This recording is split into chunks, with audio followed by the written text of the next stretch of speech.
कोटिकन्यामहादानं तिलपर्वतकोटयः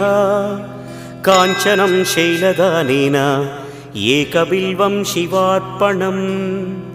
काशीक्षेत्रनिवासं च कालभैरवदर्शनं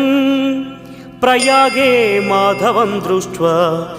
एकबिल्वं शिवार्पणम् इन्दुवारे व्रतं स्थित्वा निराहारो महेश्वर नक्तं हौष्यामि देवेश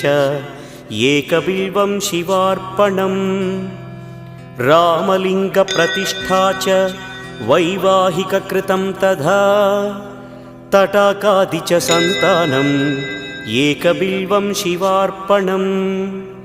अखण्डबिल्वपत्रं च आयुतं शिवपूजनं कृतं नाम सहस्रेण एक